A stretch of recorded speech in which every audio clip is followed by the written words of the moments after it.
Alright, today I'm going to be reviewing this rotary table and clamping kit that I got at Harbor Freight. Uh, it's a 3-inch rotary table. They only sell one, comes in a yellow box. So I have some aluminum here mounted. I'm not making anything in general. I'm just going to make this for, I'm just going to just turn some aluminum here just for the video.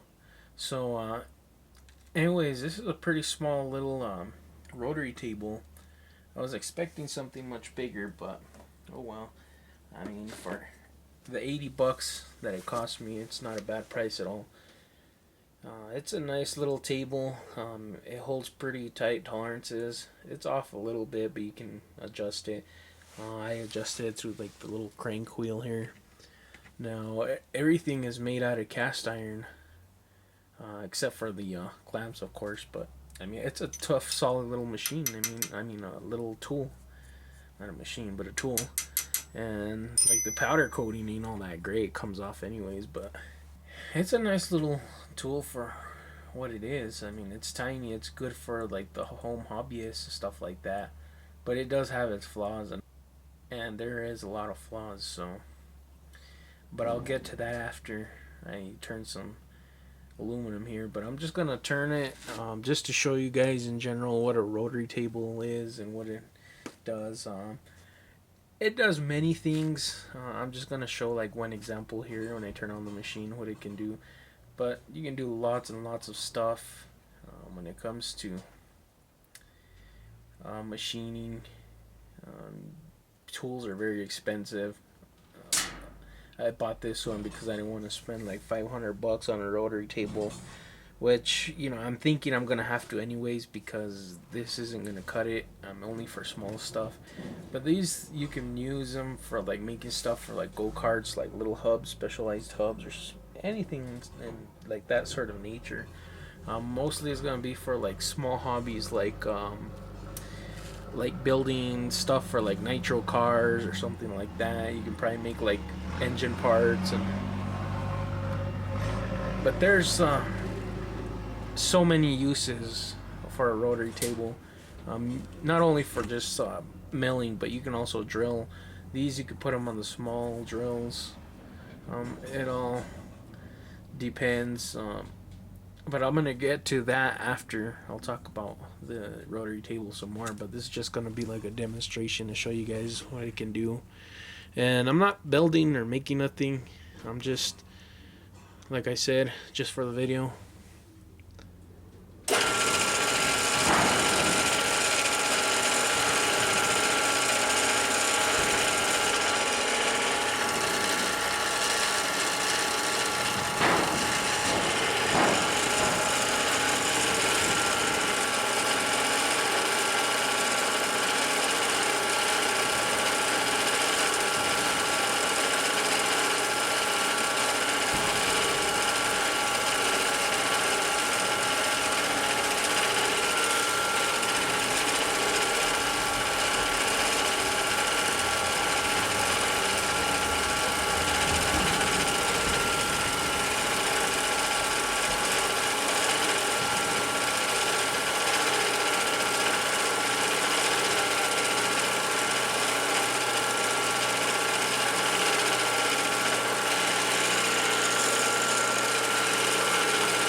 So as you can see there, I made a circular pattern there on this piece of aluminum.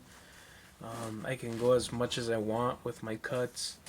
I could actually just do a straight through hole, but there isn't no spacers under here, and the clamps I'm limited to what I can use, the clamps or the space.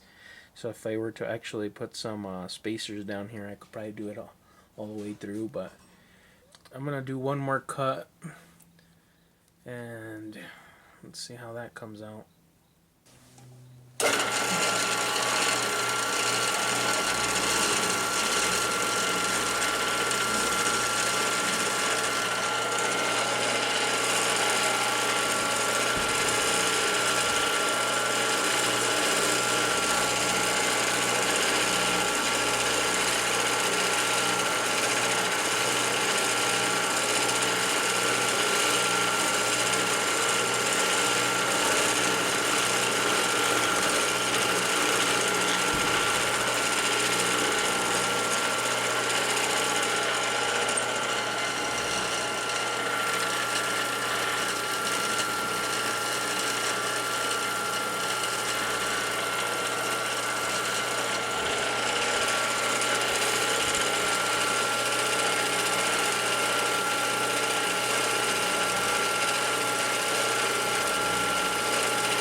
So that's my result right there. Just messing around with that just for, as a demo. But you could see I did a circular shape there, and then I made like a lip. I actually went in here and I cut it, and then I made this other shape right here. I could go and like drill like a hole on top of this, where fluid will come in here and exit on another hole or something. But that just gives you an idea of what stuff you can make, or what's possible with one of these little tools. Now, I haven't seen many videos online on the Harbor Freight. I don't even think I've seen one. I've seen one on a different site, but I haven't seen any of this Harbor Freight rotary tool. And I mean, it looks nice. I like it. I am gonna get real quick to like the flaws of this tool. Like I said, the clamps, they're not high grade. So I don't like those clamps at all. The mounting base for your horizontal and vertical, they're not the same thickness either. They're gonna one's 3/16, and the other one is a little over half an inch. So it's not really precise right there. There's more bite when it comes to clamping power. There's more clamping on this end when the tool's actually standing up. You can only use a 5/16, so there's only 5/16 holes for your mounting, and usually all milling machines of like this size that I have usually run with like 1/2 inch bolts on their clamping kits. So that's the downside of it. That's one of its flaws. And I'm just using 5/16. The head of the 5/16 bolt actually rubs here, as you can see that I've taken a little bit of some of that powder coat that they've put over this. So I ended up messing up the little paint job there on it, or the little powder coating job on it. So this is actually supposed to take a smaller bolt, and also usually like my mill, it takes like large T-slots, so I had to custom make my own T-slots here just so I can mount this. But I mean, I do a lot of fab work, so that's no problem for me. This, you could fit it on a small drill press. You might have to use washers and stuff like that. That's another downside of it, is pretty much mounting this up and getting everything flush. But it's an alright tool. But that's my review on it. But anyways, if you want to know like the item number on it or anything else, just leave me a comment. And also, I want to thank you guys as always for watching my videos. And until next time, thank you.